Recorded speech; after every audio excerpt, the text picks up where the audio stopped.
Kalau kita mencari pemimpin Indonesia ke depan, maka kita harus memilih pemimpin yang berkemampuan manuver di antara 190 negara dunia, terutama negara Sekutu Barat dan negara terikat dengan Yuan Tiongkok secara mumpuni. Kita semua tahu di dunia ini ada yang dikenal dengan nama G20 atau negara 20 besar ekonomi dunia, di mana Indonesia saat ini nomor 15, itu adalah negara-negara yang ekonominya terkuat. Di sisi lain, selain ekonomi, ada negara yang kekuatan militernya besar. Secara kekuatan geopolitik, ada dua negara besar yang memenuhi kriteria tersebut, yaitu Tiongkok dan Amerika. Kita sebut saja G2. Pemimpin ke depan harus pandai manuver di G2. Jangan miring ke salah satu yang akan membuat ekonomi bernegara Indonesia jadi tidak stabil, karena akan jadi padang kurusetranya G2. Kita jadi medan perangnya kekuatan dua negara besar. Kita tidak akan bisa jadi negara berdaulat penuh. Harus cantik aja memainkannya.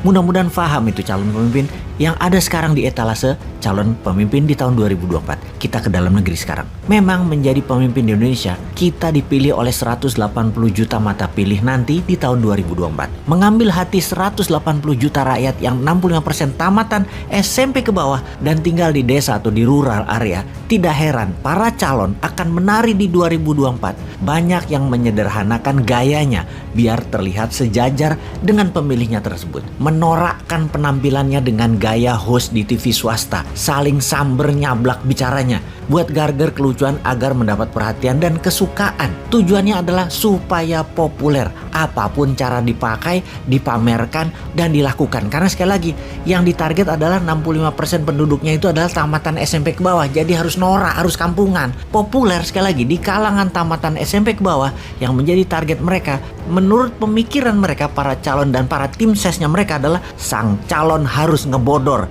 harus ngelawak dan sejenisnya, menjadikan dirinya seperti badut. Dan hebatnya, it works. Berhasil cara itu. Mereka jadi populer beneran. Urusan nanti tidak punya dana kampanye 9 triliun bukan masalah. Karena sudah populer, ya para oligar siap urun dana. Oligar pasti yang membiayai, walau nanti pas jabat 9 triliunnya harus dibalikin 10 kali lipat. Ora opo-opo, gampang itu. Akan dipermudah dengan kebijakan yang berpihak kepada para bohir atau para sponsor pemodal kemenangan untuk jadi presiden kemarin. Yang penting sekarang sohor dan jadi presiden. Wes ngono tok. Kita perjelas sekali lagi nih ya. Semua yang mau nyalonin jadi presiden, misinya satu, memenangkan hati rakyat agar populer. Ketika rating mereka naik, disinilah aslinya Indonesia Got Presiden atau ajang pencari pesohornya para oligar itu dilakukan. Apa benar-benar untuk rakyat mereka itu, para calon yang bekerja nantinya? Ya enggak lah, balikin modalnya dulu para oligar dan sponsor, termasuk memberi jabatan tim sesnya dulu, serta bagi kue kepada para politikus partai di posisi basah di pemerintahannya agar modalnya pada balik dulu. Intinya, 3 lingkaran utama pejabat tertinggi adalah oligar, sponsor, partai, dan politikus. Terakhir adalah tim ses. Ini harus dibelah duren dulu. Rakyat kapan? Rakyat pakai buzzer aja nantinya dimbung-bung berita positif pejabat nantinya, itu aja udah seneng rakyatnya. Rakyat itu sungguhnya autopilot. Jadi pejabatnya tuh gampang, mikiri politik aja, mikiri berita positif yang pakai buzzer aja, selesai masalahnya. Di sini kita di tahun 2024 kita harusnya mulai sadar. Kita harus membangun kesadaran bernegara bahwa kita harus memilih pemimpin yang tidak ada unsur oligarkinya, mengerti manuver luar negeri dan punya konsep memakmurkan rakyat secepat mungkin, lalu membuat Indonesia menjadi negara superpower di tahun 2045 dengan GDP per kapita naik 5 kali lipat dari sekarang menjadi di atas $20.000 GDP per kapitanya. Coba kita review 2 presiden terakhir, karena 2 presiden terakhir dipilih langsung sistemnya. Lihat bagaimana kerja sistem perpolitikan 2 bentuk pemerintahan terakhir. Sangat populis kebijakannya, bukan untuk benefit rakyat, tetapi hanya membuat etalase biar terlihat bekerja.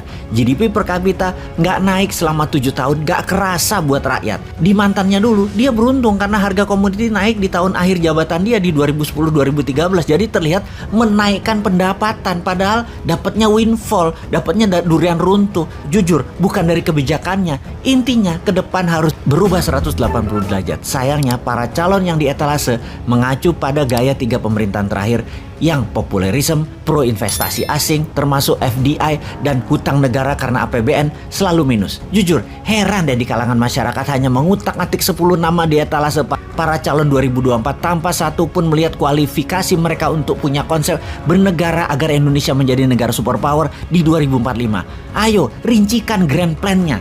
Ada nggak? Pengen tahu kita?